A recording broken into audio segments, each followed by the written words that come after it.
where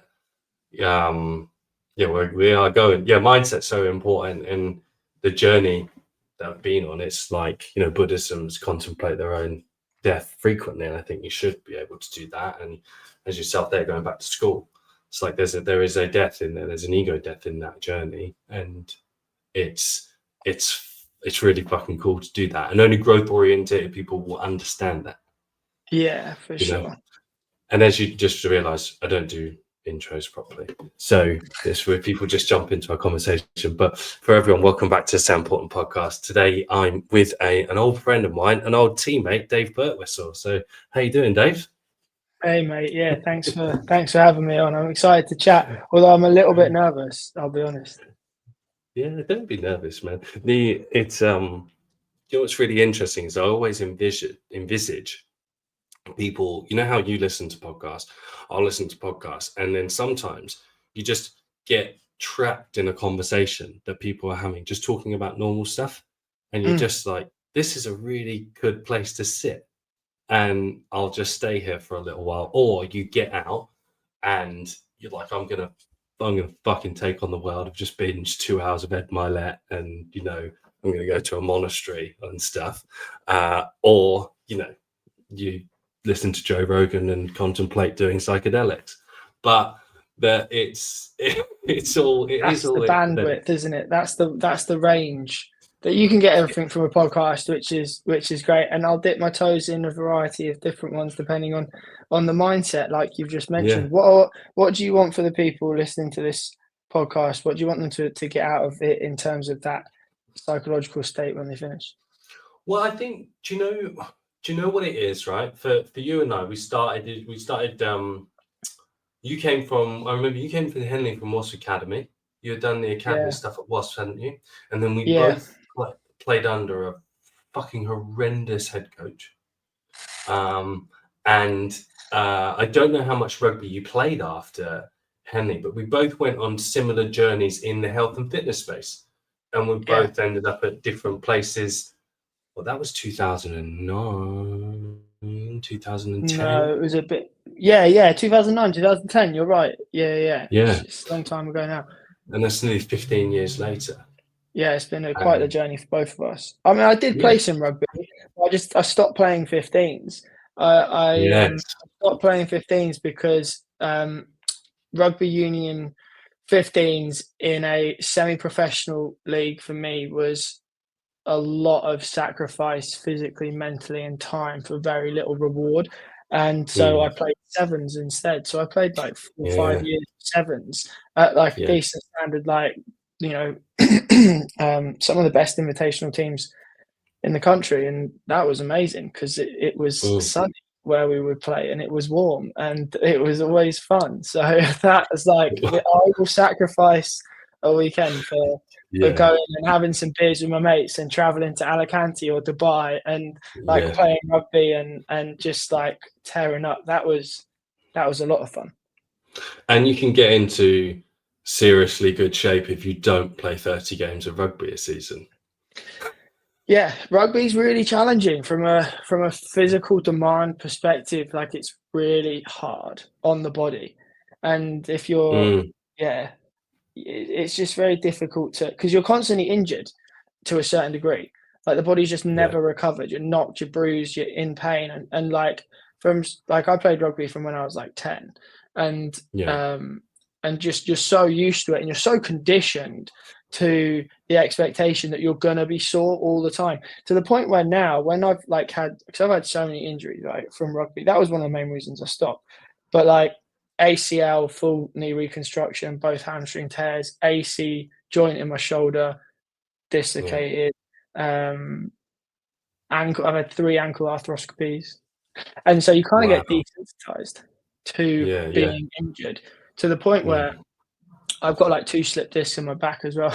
No, we won't call them slip discs. They're not slip discs. Technically, it's not a slippage of a disc, is it? It's a bulge. I've got a bulge, and I had crippling sciatic pain for a while, and this is all from rugby.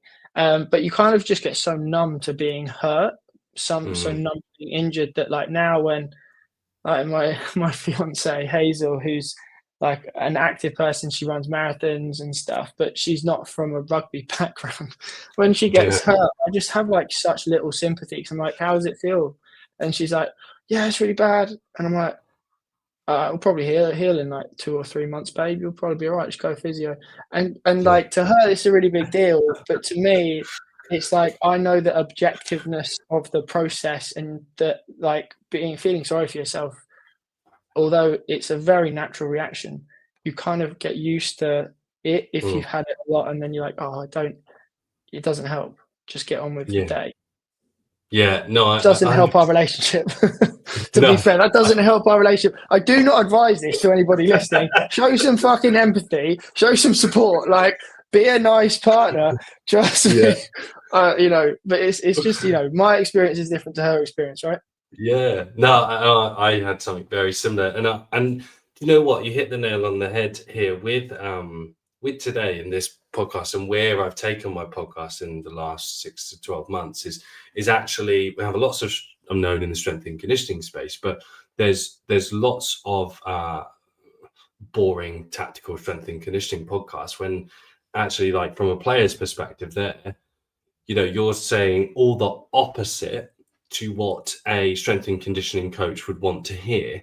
Well, then, so you need to do my program. And we're in that space where you would be hurt and you'd just be, well, I'll just fucking get back under 80% and I'll hit my 5 reps before training. And that is not healthy. That doesn't create longevity in an individual, you know? No, it doesn't. But I guess the problem is fundamentally the discrepancy, the gap between what the coaches want, what the team wants, and what the individual ideally would have. Like you just hit longevity as an idea. Great concept, love it as a concept. You know, I train for longevity now. The people that I work with are not athletes, they're not team sport athletes, they're Gen Pop individuals, typically working professionals. And we work a lot on longevity as a concept and balancing fatigue and performance. But when you're in a team sport environment, that's a really hard thing to do, especially if you're not in a professional sports team environment, which is, you know, we were at Henley, it was semi-pro. So like there was some money, but like not enough. So yeah, how do you like how do you balance the individual's need for longevity and the club's need for people to just get on with it? Yeah, results, winning on a Saturday. Yeah, because that's a short-term mindset, isn't it? Yeah. And I remember actually being in when I was working up at Wasps and end up in the first team and stuff. Like lads their contracts were out at the end of the season, and they like were negligently turning players back out to help training numbers, and like doesn't matter, he's out of contract, or just we need the bodies, and like the bodies, and like that's commonplace. And that, I guess that's why I'm not in that world from a club perspective anymore, because it is a machine that runs, and it doesn't put health of individuals at the forefront, which is a shame. But it's like any corporate environment. I think that's a misunderstanding as well. Sport is a corporate entity. Sport is a corporate entity, and like as you were saying now, I was thinking to myself, like, what's their goal, right? The goal of the club is for the club to be successful, and there will be some people which are so rare, so unique, and so important that they will invest in their long term. You know, like players that are just a cut above the rest. Johnny Wilkinson obviously is a really perfect example of this, but there's the vast majority of players that play in professional sports are not the top 0.1%. They're like, they're good. They're much better than most people, but they're not exceptional. And so the reality is that if you're not exceptional, then you can be replaced. And therefore the value is actually, you're not the value, the club is the value. And so you're just part of the cog of the machine. And I think that's just the reality of the situation. You only get the special treatment if you're if you're special, because it's very expensive, isn't it? Like longevity, doing it all properly, doing everything properly in a really sustainable way. Like that's really expensive. It's cheaper to do it, you know, the way that it is happening. Yeah. Oh, yeah. I hear you, mate. So from obviously from horrible, windy, wet Saturdays, were you there when Fozzie made us train on New Year's Day? Were you there then? Oh my God, I don't know if I was there. I'm not sure I would have done that even if I was there. That's terrible. He brought us in on New Year's Day, and we were basically, everyone was absolutely smashed off their face still from New Year's Eve. I bet. And he flogged us. But he would have driven from Wales. Yeah, that's so strange. Mental. So, but anyway, so from there, you did your undergrad? It was undergrad at Simmies, wasn't it? You at St. Mary's? Yeah, St. Mary's. Yeah, so I did my strength and conditioning undergrad at St. Mary's. Yeah. That was when was I doing that? I was doing that while I was at Henley with you. Yeah. And then after that, basically started working as a PT, because it was either that or work as a strength and conditioning coach. But back in 2010, 2011, not that much money in S&C. They're really like, I remember looking at it and looking at the career pathways and being like, okay, so I need to go and work for a club for free. I need to go and work for a club for free for an extended period of time. And then if I'm really lucky, they'll give me a job earning 20 grand a year. And I was like, that is just terrible. Like, that's really not much money at all. So I was like, oh, well, I'll go be in PT then. So I just started working as a PT. But that really was a very interesting challenge, because if you study strength and conditioning at university, then you're taught, elite athlete development. And having come from an elite rugby environment, like Wasps were European champions when I was in their academy, and that was like that. They were the best rugby club in Europe, and so it all like aligned, strength and conditioning, with this amazing elite atmosphere and perfectionist mindset. But then you go and try and apply that to your everyday individual that isn't driven to be the best rugby player they can, and you come up against a lot of challenges which are largely psychological. People, everyday athletes, everyday individuals who I was PTing and doing boot camps for and stuff, that want to be fit, healthy, all that sort of stuff. To them, the like very specific details of S&C just do not matter. They just want to be fit and healthy. And it's about like the motivation. And that was like a real challenge to like adapt the concepts that I'd learned for your Gen Pop people. And that was so interesting, because like I remember running a boot camp and being like, right, we're going to do like interval sprints. And the people are like, are you joking? Are you actually joking? And they're like trotting along. And I'm thinking to myself, well, if you don't sprint at 100%, you're not going to get the benefit out of this. Like doing it at 60%, like you might as well just go for a jog. And like, I'm thinking in my head, like, you guys are just not getting the benefit out of this exercise, but they just didn't care. And it was so hilarious in my head that there was this like internal conflict. And I'm trying to like realize what is the reality for your non-elite athlete. It's just funny. Mate, I love that, because I've come to realize, and for a long, long time, that the only people that care about principles of S&C are S&C coaches, not even players. Players don't give a shit. And that's why you have this kind of insular, cannibalistic nature of a profession. Like I like from being inside it, it's kind of like a praying mantis that eats its own children, because there's no exit out of the profession. There's no, like, the pathway. It's like, oh, you just get a top job and you hope. And you just hope. And you are very contrarian to the people that are listening to this and actually putting light on it. And I think it's wonderful, because you can do other stuff and enjoy coaching, enjoy training. I had the opposite. So when I broke my leg in 2007, I qualified as a personal trainer after that, and then worked my way back to then get a part-time internship at Wasps. And then I kind of slotted in, and I was still making money and then not doing it full time, but then still ended up with 3 jobs, working all full time and, coaching George Smith for 18 grand a year.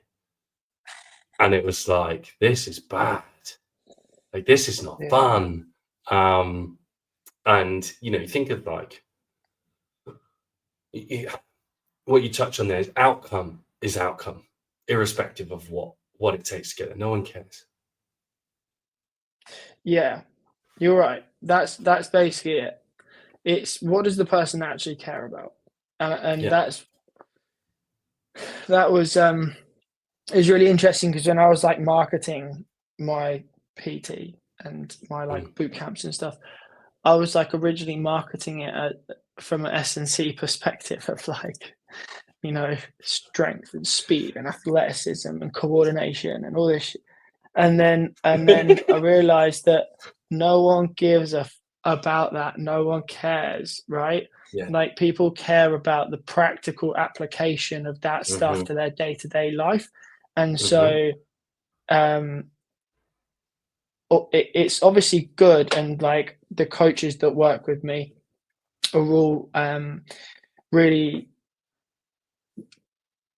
comprehensive, and they've got a very good understanding of like physiology and functional movement patterns rather than just like your gym based machine work type approach. So we still utilize like an S&C approach, but like the client doesn't really know that. It's more that just the quality of the product is better without them knowing why it's better. That's kind of what it is. That's like, how do you increase the kind of lifetime value of the client that you're working with? It's like, just make the product better and like have a good relationship so they don't get hurt and they make consistent progress and they enjoy it. And if they've got little niggles and little kind of issues with their shoulder joint or their hip or whatever, that you can kind of help solve that so that you can work around these issues. So you're just like, I guess you're safeguarding yourself. Yeah. Because you know how to deal with these challenges, basically. Yeah. No, I like it. And there is, because there's lots of I speak to S&C coaches a lot about this, and I used to have this thing about people call me a personal trainer, and actually that is what everyone does. It's just working with people. It's that ego that gets involved. And I actually had someone on the podcast, and I was like, what do you mean? Like, what's the difference between a strength and conditioning coach and a personal trainer? Well, there isn't. Good is good. Good is good. I guess it's nomenclature, and then it's purpose. So like an S&C is for sports specific adaptations rather than personal training would be non-sport specific adaptations. That's kind of how I see it, because I used to have the same thing, and I still kind of do have the same thing about personal trainer, or like, what do I even call myself? I just call myself a health coach these days, or like a coach. And I say coach, I think in general I'm just a coach, like a fitness coach. Because like I think the idea of like being a personal trainer, where it's what's the standard that you set for yourself and how do you want people to see you?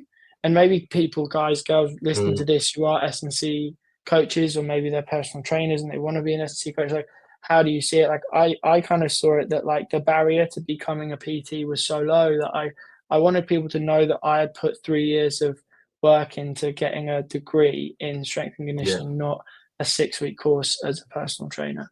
And so is that really just me being an egotistical, self-centered prick? Probably, but also I did do the work.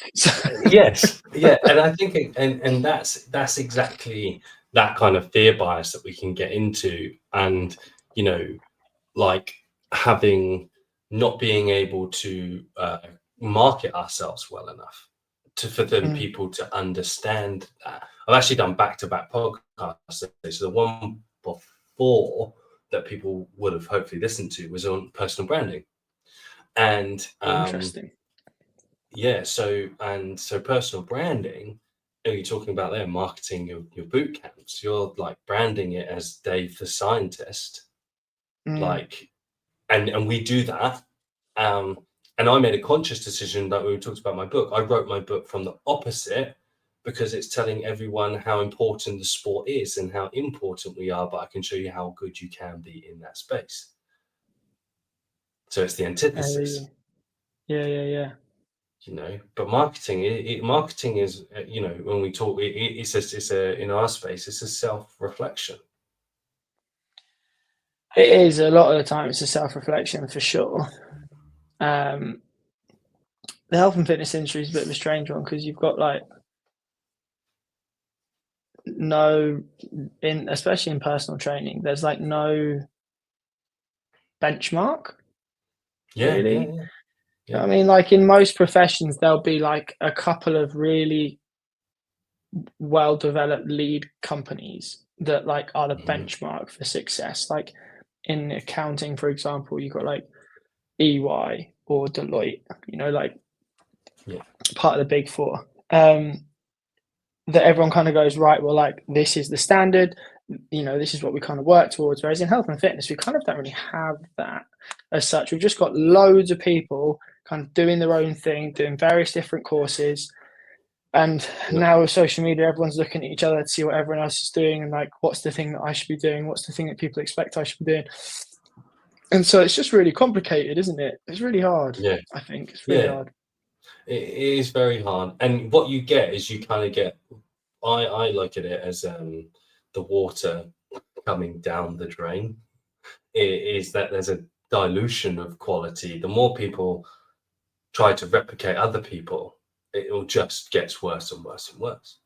And we've both been from, I mean, I think I posted my first YouTube video in like 2006, something like that.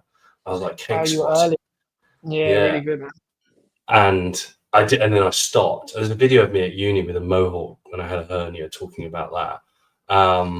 But like the online space, because this is actually going to be quite an interesting conversation, because obviously you've created a couple of different versions of your business, haven't you, over the years? And I have good memories of renting out cooking studios. Yeah, I have memories of that stuff, and I've always admired everything you've done. I think you've done well, and because I obviously know you personally, playing rugby with you. But talk to me about that journey of kind of like online, the remote coaching space, or using remote coaching online platforms to market you prior to what happened in 2020. Yeah, for sure, man. Yeah, we'll talk about before. Yeah, what's that journey like for you? And give people a top line of what you do now as well. Yeah, for sure. So what I do now is I run a company called Endeavour, and at Endeavour we've got three key services. One is body transformation programming coaching. One is performance coaching, which is kind of like a hybrid athlete style thing, which you guys listening to this might hate that terminology, but like, combining lifting and running, aka just being an athlete, but for marketing purposes, we're going to call this hybrid coaching. And then we've got a service called Thrive, which is actually sleep coaching, stress management, and habit change, and that's run by a neuroscientist called Bianca. So that's what my company does. We do everything online. We work with people from all around the world. I've got three coaches, and then the neuroscientist, which work with clients, and I coach clients as well. And that's been going for like 4 or 5 years now.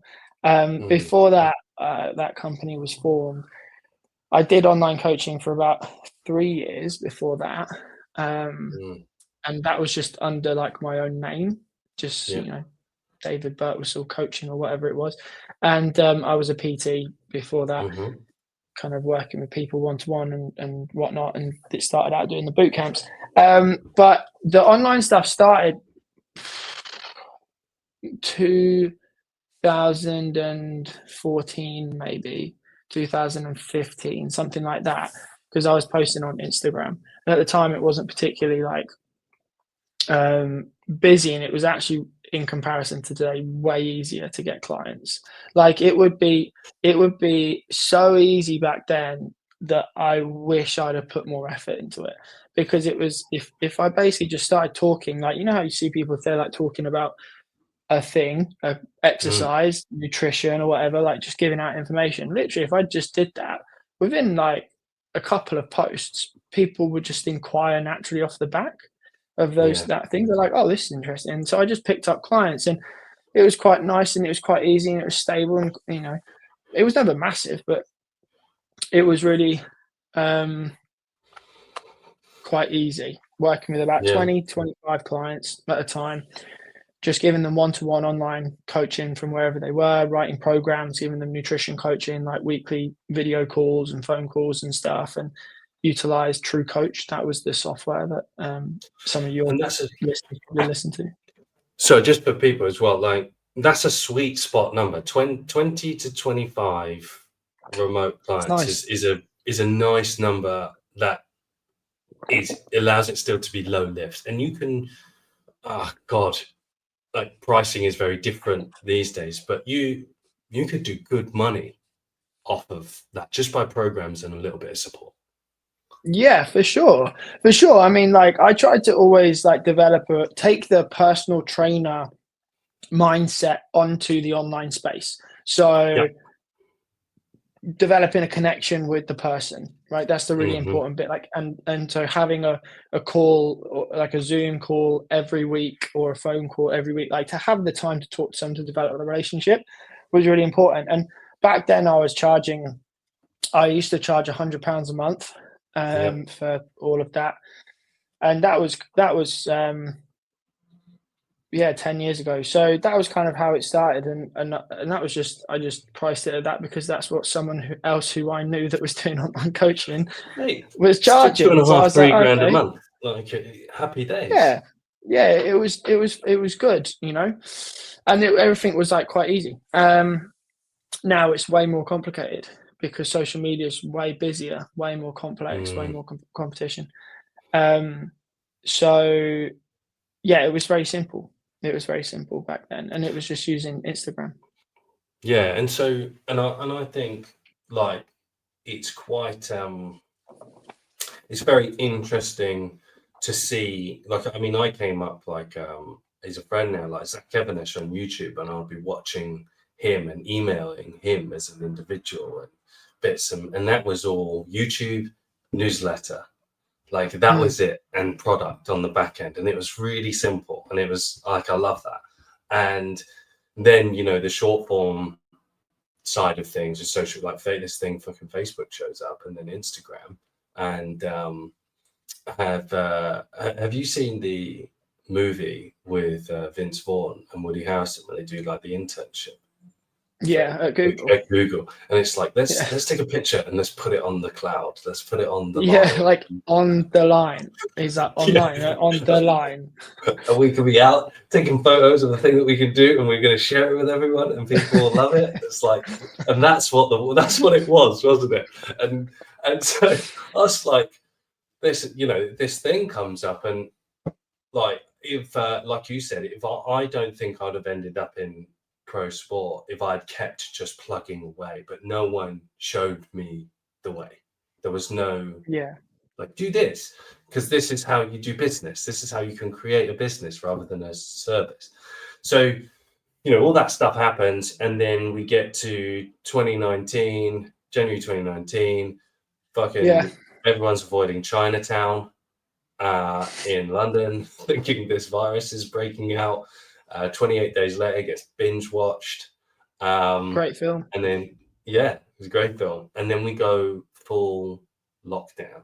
Like from a business, like this from a business point of view, what happened, and then how did that merge with you personally?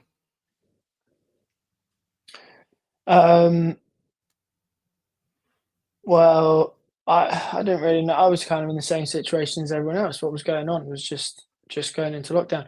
Business was not too affected, to be honest, because I was already working remotely with people. It was just a case of like very quickly trying to adapt to our people. Do people still have equipment? Are they working at home? Yeah. Are they training at home? Like, are we just doing body weight stuff now? Like, what do people need? So it's just a very quick like adjustment to the reality of everyone else's life. But because we were already doing online coaching, it meant that it wasn't too badly affected. It was just Mhm. that nervousness where everyone's wondering, am I getting fired? Am I getting, is my job still going to be there? Like all of that uncertainty. But Mm. because of the online stuff. But then every PT in there that had access to a phone did live workouts on Instagram, didn't they? And every PT was like, oh shit, if I can't get to the gym, I can't make money. So I'm now an online coach. And so everyone was like, I'm going to make a program. I've just made the best program ever. And like everyone did the exact same thing at the exact same time. And if Yeah. a PT hadn't thought about being an online coach before then, they sure as hell did Mm. immediately. And so Mm. then there was this like almost from that point onwards, like a gold rush of who wants to be an online coach. And everyone really pushed it for years, didn't they? Like 3 years, 4 years, there was like this real push. And are we going back to the gym ever? And can we be in the same space as everyone else? And there's real concerns for everyone in the space because everyone realized, oh God, like what's the longevity in this position? Am I ever going to have a job again? So people pivoted really quickly, understandably so. Mm. So yeah, that all kind of happened around me as well. But I had sort of done something a little bit sneaky about a year before that, and was just waiting for it to materialize. And this is where everyone in your podcast goes, "Oh, fuck this guy," because I basically, I'd been on Instagram for a little bit, and Instagram was still relatively young at the time. And I was like, oh, Instagram's a great way of getting clients. It's a great marketing strategy for my business. And then I ended up going on a TV show. And it was called Too Hot to Handle. It came out on Netflix literally April, I think, 2020. And was like this huge hit. And it was it's a cheesy dating show, reality dating show. But it was really good and people loved it. And like I didn't do anything dumb, and people liked me off the show, and my social media exploded. It went from like 25,000, I had about 25,000 followers already, but then it grew to like 1.3 million at its peak during lockdown, and it's like subsequently fallen since then, like quite a lot because I don't post anything about dating. Like my Yeah. content's all fitness content, and so all these people that are Yeah. like, "Oh, this guy off that TV show," and then I like post nothing relevant to what they're Yeah. interested in and just talk about fitness and training and nutrition. And so, understandably, like the audience demographics change a lot over time. Yeah.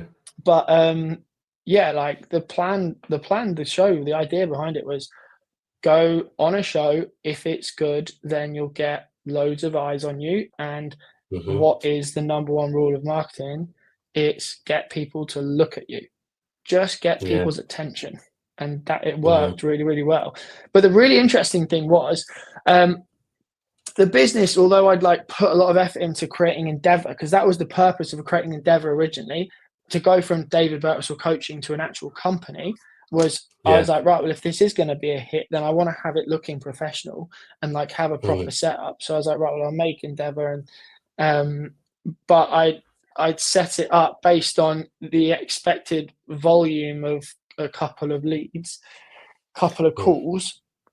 And then the first time we like kind of announced the launch of it, and I was doing the calls myself. I was literally like, I was taking the sales calls as like any Yeah. person would. Most of the people that are listening don't have a sales team, right? They just do the calls themselves. And like I was taking these calls, and it was like weeks of calls booked, and it's all just people wasting my fucking time because they just want to talk to the guy that was on the telly. it was shit. So good. It was so shit. Like it was Yeah. such a waste of time. And I like Yeah. after the first few calls, and it's just people fanning, and like obviously it's Yeah. very sweet, and you know you've got to love, and I'm a big fan of people just being nice, which is great. But it wasn't Yeah. what it was for. It was a waste of my business time. And Yeah. so really quickly I had to kind of pivot to a different sales strategy, and there was a big learning effect from that, and it was good, but only once I got the sales funnels in place properly, right? Mm-hmm. So only Mm-hmm. at the point where I could I'd matched the process with the volume, and Yeah. got the marketing right, and got the team right, and got Mm-hmm. the support right. Only at that point did I actually start to properly monetize and get Yeah. clients. Because Yeah. when the system is faulty, Mm. then it doesn't work, Yeah. right? Yeah. And that's the thing that was a real wake up call for me. It was like, even after the show was huge, and I had all of these people like coming in as like prospective clients or leads or whatever, because most of them were completely unqualified. It was just like a really inefficient process. And so it wasn't until I like got a sales team and got kind of a script, and had like the right landing page with the right video and the right process and the right Mm. like offer and the right systems of delivering the service. Only at that point did it start to make financial sense. and Yeah. and that was really interesting, because the ignorant naive individual that I was just thought, oh well, if I get loads of followers, then I'll make loads of money, because people will just click the link in my bio. And no one clicks the fucking link in your bio. No one cares. It might as well not be there, right? Like, it just doesn't work. And Yeah. I thought, oh, this is just gonna money is just gonna come my way, because that's Yeah. the shit that people talk about, but just isn't the reality. Like, exposure is obviously fantastic, and it is very, very important if you want a business, but the sales process is by far the single most important part of making Mm. money. Yeah. Mate, that's so good. Like so I obviously I know when that happened. I remember because it was that came out and Tiger King. Yeah, Those were the two yeah. shows that came out, and I watched Tiger King. I didn't watch you, but I That's remember fair. I messaged you. I remember I messaged you because I was watching your followers. I was like, "Fucking hell, go on, Bertie." And I remember messaging you going, "I hope you've got a plan for this." And you were just like, Yeah, "Yep, yes, I do." And I thought it was genius. I thought fair fucking play, and yeah, they're so good. But it's just funny, like the consequence of that amount of eyeballs. And I've evolved my podcast just talking about X and O's of training to mirror my life of being in my own business for over 10 years and all those sorts of things. And business is a big part of it, where if you're just trying to get one client a month, you just say, give me your phone number, I'll call you at this time and we'll have a chat. Like, that's fine. If you've got an inbound of what I can only imagine was just yeah, it was completely unbelievable, unmanageable. it needs to be robust, like a good training program. Yeah, It needs to yeah, be yeah, robust. definitely. Yeah, And go on, sorry. I was just going to say, like, for kind of context for people listening, of like how it kind of went. It was like before the show, like I would get like one or two leads a month, and like you've Mm. just described, the lead would come in. I would personally be like, oh, cool lead, call them up.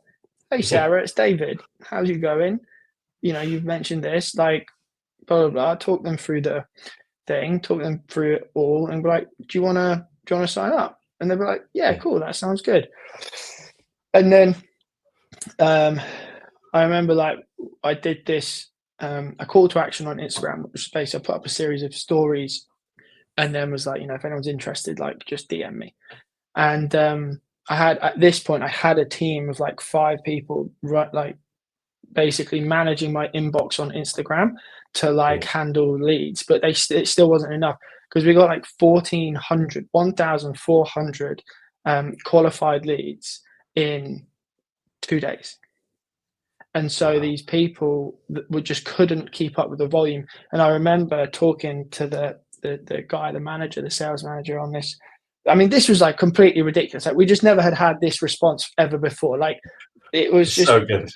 it was so erroneous and like wild. And I remember being really pissed off with the sales manager because I was like, we'd taken £60,000, £55,000 in 1 month from this thing, right? And I did the numbers and I was like, mate, there's so much more money on the table. Your team have fucked up because there's so much more money that you could have made this month. There's so many more people that we could have helped and could have supported. And he was like, we could not answer the requests. We couldn't get back to everyone. Like just too many people.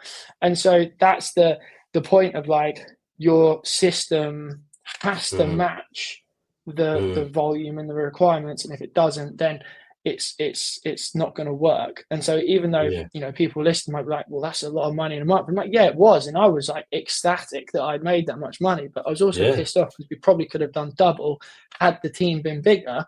But then this is the problem with social media. You never quite know how something's going to land, what sort of response you're going to get. And so managing that with like leads can be quite challenging because you might have, especially when you're trying to provide a personalized service. And that's always what I've done is provide a very personalized service. So it's always an interaction between people. It's not a click this link and sign up for this program. It's like booking people into calls, having conversations, consultations, needs analysis, all this sort of stuff. So yeah, that's just someone hope maybe you guys listening might find that interesting. No, it's like it's really important random. because it's the scenario that everyone wished that they would have. It's like, oh, I want 1,400 qualified leads in my inbox. No, you don't. No, you don't. Only if You you want can that handle over them. the next 5 years. Give me 5 years and we'll turn that into £1 million, sales in 5 years.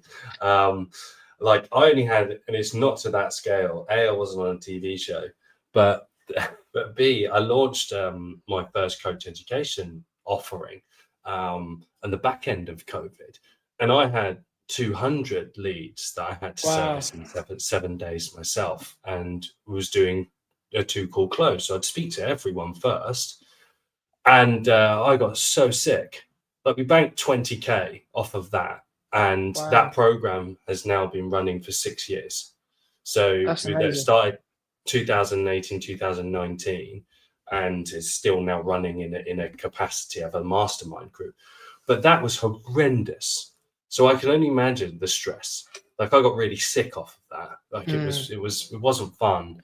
But what you say there, it's perfect because it's the system that allows things to function. And if you want to provide a personal service, build a relationship with an individual, you can't do that at high volume because there's only one of you.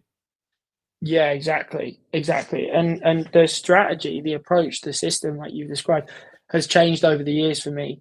Like now we use a 2-call strategy, a 2-call close, and that's really good. We'll have like a initial conversation that's just like messaging, and then there'll be like a video and a landing page for people to check out all the information. Then there'll be the first consultation call. Then we put together a strategy for the individual to show them on a second call, like how will help them achieve their goals, and then talk them through the membership stuff and sign them up and get started on that. And like that's a really comprehensive process because it is supposed to be there to show the person that like the way that we do things is personal, it's individual, and we don't cut corners and stuff. So, but then that takes a lot of time. And I used to do this 2-call strategy, myself. I only hired my first actual salesperson to do the calls last year. The first like until June last year, I was doing every single sales call myself, and that's like super draining. It's very hard. Yeah, amping yourself up for every call. And do you think that's because we're trying, there's a lot of elements in that where, you know, we're not necessarily trying to force money, but we know that we have to keep the lights on. Like there is churn. You do lose clients. It's inevitable. Like you do lose it. So you're constantly, not necessarily on a hamster wheel, but like you're playing out in the future that, you know, I've got a minimum number I need. I have a minimum threshold that I need to support my life. And so it goes up and down. Yeah, it does. Yeah, it really does go up and down, and that's like part and parcel of it because with the type of coaching that I provide, it's somewhat seasonal in that, like any sort of weight loss or body transformation focus, which is the main way that the company makes money. It's the biggest earner. You know, there's certain times of the year when people are interested in this, and there's certain times of the year when they're not. But there's two ways that we can help to manage this. One's either to increase the lifetime value of the customer. So like not just the value actually, but the duration of time in which you work with someone. So the longer that period is, then the less volatile the client base is going to be. And I've learned this the hard way because, you know, the first thing I was selling after the show came out was 12-week body transformations. And although we could deliver a fairly good service, it meant that every 3 months I needed all new clients basically. And so it's this really fast hamster wheel that caused me loads of stress. Whereas now we have a very different model where it's it's an initial 90-day investment that people work for us for a minimum of 90 days, but then it's already set up that if they want to continue, they can. And so now our kind of average client is with us for 9.5 months. And That's so that gives us more stability because it's designed for longevity, not just short-term quick fixes. So that's the first thing. And then what was the other thing we were talking about? You make the service better so they stick around for longer. And God, what was my other point? I've just gone blank, mate. What was the problem we were talking about? We were talking about the volatility. So the personal elements of it as well. Yeah, I was trying to think of what were the other things like to kind of stabilize the business, so you're not kind of always searching for new people. It was having a subscription model really helps, and increasing the quality of the service so that people stick around longer. That was it. I basically put the two things in the same answer. But having a subscription model really helps. You don't want someone to pay for something. You don't want to ask someone to pay for something twice, and then you want the service to be so good that they never leave. And that hopefully elongates it, and so you're not as much on the hamster wheel. It's better for everyone, right? Like it's better for the customer as well. The customer gets a better service when they have a longer relationship with a coach, because then the coach knows them better and can really fine tune things, and they know their history and they can just think of solutions off the top of their head. The first 3 months you're working with a new client, and it is always you're just like really figuring things out, aren't you? There's a lot of understanding and understanding their history, understanding the person, understanding the nuances of how they like to train or how they like to work, or the challenges they face in their day-to-day life, like what their stress is like at work, or how they sleep, or what's their relationship like with a partner, and all this sort of stuff that impacts how they're going to be with you. And that all happens initially. So if you can get over that, and that's a really big focus with us at Endeavour, is trying to make the first 90 days as good as we can possibly do it, so that the friction, the experience the client has, is as smooth as possible and as low friction, so that they get into it, they build the habits, they get the quick wins, and then they build that relationship with the coach, meaning that then they're like, yeah, this is good. Like, this is now my fitness solution. I'm going to be strong. I'm going to be fit. I'm going to be healthy. I'm not going to be in pain, all this sort of stuff. And that helps. That helped so much, because I can tell you it was fucking stressful when every 3 months I'm trying to find 100, 150 new clients. Like, it is just, it's so tiring. It's so tiring. And it's kind of like it's not why there's limited satisfaction in that as well, because you don't get to go on the journey. And that, from my experience during the pandemic and post-pandemic for remote coaching and consulting is very different, because there were so many bridges burnt, so many burnt people through terrible offers, through poor business practice, through like just those big fucking fishing nets of just churning and burning. And especially in like the sports space, it was kind of like every coach that had been put on furlough that worked in a professional team became an online coach for the 9 months that they weren't working but on furlough, and that was it. So then they went back to work then after that. And then how do you the maintenance of trust is gone there. And it kind of that you have to for there's a lot of re-education of the consumer, of the end user, of what to expect from a program working with an individual, and how do you maintain that connection. When COVID came, there were guys doing Zoom calls, coaches getting 200 people sat on at $20 a pop, because no one had anything else to do.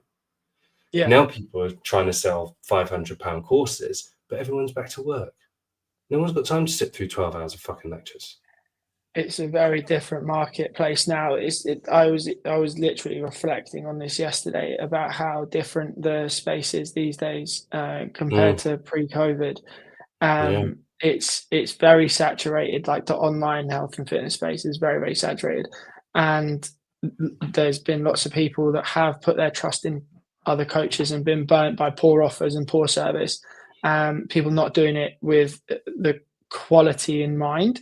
And the hard thing is that for the user, it's very hard to distinguish between who is good and who isn't good, and what is going to be a really good quality service and what's worth the investment. And like on the sales call you're having with a client or a potential client, it gets to the point where you go like, right, well, if you want to work with me, it's going to cost this much. And then the customer needs to make a decision about whether they trust you enough to invest their money into you. And for some people who haven't been burned, that'll be easier to gain. But for people that have been burned, it's going to be much harder. And it is tricky, because the reason I found doing so many sales calls so hard is that when you get to that moment with someone and that if they just did it and they did the thing that you have mapped out, the strategy, that they would really benefit, that they would get a lot out of it. Like, I know that me and my team can solve people's problems. We do it day in, day out when it comes to weight loss, when it comes to improving relationship with food, running. Like, we've got a partnership with Runner, which is coincidentally wearing this hoodie because I was coming from the gym. Nice. But so like running, building strength, helping people sleep better, like we have this stuff on lock. But the people that have never used our service don't know this. And there's a certain distrust with people online because of everything you've said a minute ago.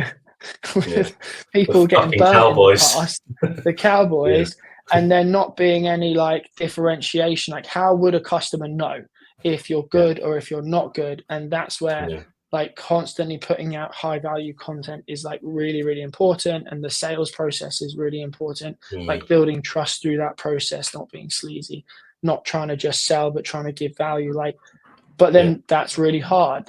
And there's a lot of people that do that. And if you are trying to do an online business these days in the health and fitness space, how do you stand out? You stand out either by being in ridiculous shape and male or female, and or you stand out for like what you say and your opinions and how you verbalize them. And these days, more than ever before, it's the people that talk really well, that can articulate themselves, that grow the most. Rather James than Smith the was ones, the first one. I'd say rather than the ones that are just on the peptides at the moment.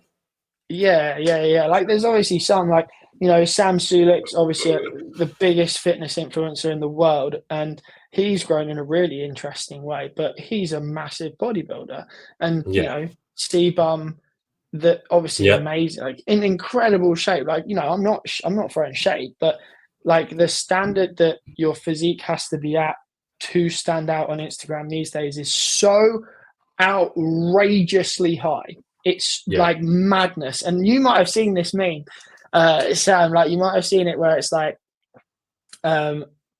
it's a video of Spider-Man and Wolverine from like 2000 or whatever, and it's like literal superheroes from when I was a kid, and it's like Wolverine, and he's like, he's to today's standard, he's not really in that good shape, and you've got Spider-Man who's like checking himself out in the mirror, and he must weigh like 65 kilos or something, right? And we're there as kids watching this being like, oh my god, that's so amazing. And now the kids are watching Chris Bumstead and Sam Sulek and all these other juice heads that, you know, again, I'm not throwing shade on people that use steroids. It's not my thing. It's not the thing that like my kind of coaching methodologies are built on. They work really, really well. Like, we're not debating that. But the standard is like so outrageously high. And that is very hard. So how are you going to stand out? Most people stand out by what they say. But the problem with it is that health and fitness isn't particularly evolving. Like the fact is the fact. Like the information is there. You know, it's not much like big stuff that's changed in 30 years, is there? Like if you get strong, it's like the same shit that gets you strong as what got you strong 30, 40 years ago. Not much has changed. The same with what gets you lean. There's a bit more balance in that these days rather than the extreme stuff that used to be the case. But fish and a rice cake. Yeah. But so that's the hard thing, right? Like, how do you stand out? And I think that it is really hard. It comes down to your personality, and you have to have obviously got good information, but how you then tell the story about the fitness stuff and the nutrition stuff and the training stuff. And then that's what people will resonate with. Because at the end of the day, if you can't differentiate on product, which is basically what we cannot do. I mean, obviously you and I have different products with our businesses, but someone that was competing against me that was selling weight loss, let's say, we can't really differentiate too much on product. We can differentiate on the story, on the brand. And when it comes to social media, the brand is your story. And I think that was something which took me a long time to really understand, and what most PTs don't really do very well. But the ones that do it well, grow a lot, is that they leverage the uniqueness of their personal journey, their personal story. And they talk about that and relate the story to the subject matter so that people can connect with it. And that's the thing which is, I think, really the only way to stand out these days. You do it really well. You do it really well. It's why you ended up in my feed a lot more over the last 6 months or so. I was like, these videos are really good. Thanks, mate. Thanks, man. I made a big shift. I made a big shift to doing exactly what I've just talked about. And that's only because of my fiance. I can't believe she's getting so many mentions in this podcast. But if you guys just actually, whoever is this, so her name's Hazel Wallace. Maybe you guys know her as the Food Medic on Instagram. She's got like 1 million followers that she's grown organically, unlike me that went on a dumb dating show. And her content is like female health. She was a doctor with the NHS. She's now a nutritionist. She's written 4 books, and she's amazing at social media content. And it's the reason that my content comes up in your feed more is because she helped me start telling my story through social media. Because up until then, I was just like some dumb rugby player that was like, oh, if they want to know how to squat, this is how you squat, you know? But then now it's changed to, I used to not be able to squat, and now I can squat. And this is something that's helped me to do that. And it's telling the story of the information. And that's the thing which is really game changing. She feeds you well as well, which is always a positive. She feeds me very well. I actually saw her speak. I told you about a former girlfriend of mine. We actually saw her. This was years ago. This was 2013, I think. Saw her speak at a nutrition event, and she was very good. She was very good, knowledgeable, very knowledgeable. And that, like literally, what you spoke about there is it all makes sense to me. So that's it. But lastly, we're just coming up on time. I know you've made a recent shift and you've gone back to school, and it's first before what you just spoke about is absolute fucking gold. So thank you so much. I really appreciate it. And then like I always often talk, and we started at the beginning. Well, actually, what's the harm in saying, I'm not going to do this forever? Well, I may do something else. I may have a, there's no ending. There's just new beginnings in a lot of things. And I saw that you'd gone back to school. I thought it was amazing. And I just want you to talk about that for a couple of minutes, because there's lots of coaches that do end up getting stuck, or, Yeah, I ended up in this fucking job by accident.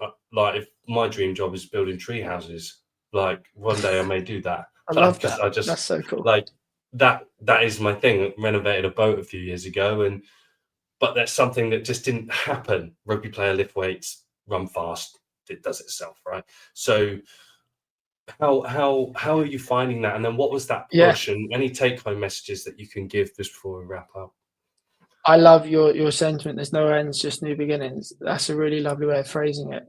Because I've always, throughout my journey in fitness, always thought to myself, like, what am I going to do when I'm 40? What am I going to do when I'm 50? What am I going to do when I'm 60? I can't be on the gym floor. I mean, some people Mm, can. I don't want to.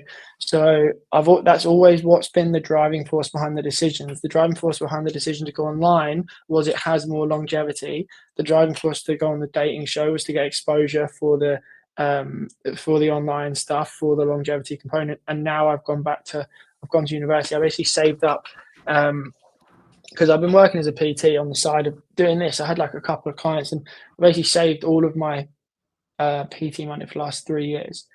mm, And I've gone to Imperial College Business School to do their masters in business administration, so an MBA at Imperial.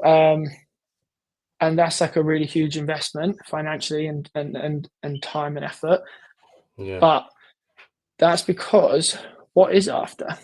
What's the next step in life going to be? And I really enjoy the business side of my yeah, company, and I want to learn more about it and go on to something else in the future. I don't know exactly what it's going to be. It might well still be within health and fitness, but um, it was a big decision because it's my life savings basically paid to to an institution to learn, yeah, and a big investment into myself. And it's really hard because, like, today I was literally learning about accounting, international accounting standards, and that is not something I've got any experience in. So it's really humbling, really, yeah, really humbling to be in that position. But my belief is of around like a growth mindset is that, like, um you can how do I phrase this? You're only limited by what you believe you can or can't do. So if you tell yourself I can do this thing, and then you put in the work and you go through the steps, then you're more likely to be able to achieve it than if you doubt yourself in the first place. So, like, you know, the university stuff has got a lot of people messaging me saying, wow, like, I never even thought about this. It's quite daunting. Like, a lot of people think there's maybe some stigma attached to going to university in your 30s. And I can tell you, it's way better going in your 30s than your 20s because mm, I'm not drunk. Like, when I went to yeah, university the first time, I was playing rugby or going out to McCluskey's and Infernos and oh, clubs McCluskey's, in the wow, middle of the week and stuff, and like getting yeah, pissed and all that. And so it's a very different experience doing it in your mm, 30s, and much, much more beneficial. So if anyone is thinking about doing some further learning and like changing career path, it's way more common than you think. yep, Loads and loads of people do it. It's really mhm, natural. Gone are the days of you go to university, you get a job, you stay on the same job for life, and then you retire. That's not how our world is set up anymore. There's so many more opportunities that are ready to be taken. You just have to know what you're trying to work towards. And for me, yeah, it is that I'm working towards better financial security for me and my family, and yep, bigger opportunities to present themselves as I go through. And I feel like a better education and better connections will open up those opportunities. So I've got 2 years of studying ahead, and then I'll be David Birtwhistle, BSc, BEng, MBA. There we go. Love it. So, for everyone listening, just before we wrap up, where's the best place to, probably Instagram, to just connect with you? Yeah, See what you're doing? if you guys want to hurl abuse at me for being a PT that went on a PT show, on a dating show, then you can find me on Instagram, david.birtwhistle. That's the best place. I post stuff, a little bit of stuff on the university thing now, but actually it's primarily health and fitness. So you might find some information that's It's a interesting. good account. I like it. It's good. So thanks for your time, mate. I really appreciate it. Thanks, mate. Appreciate it as well.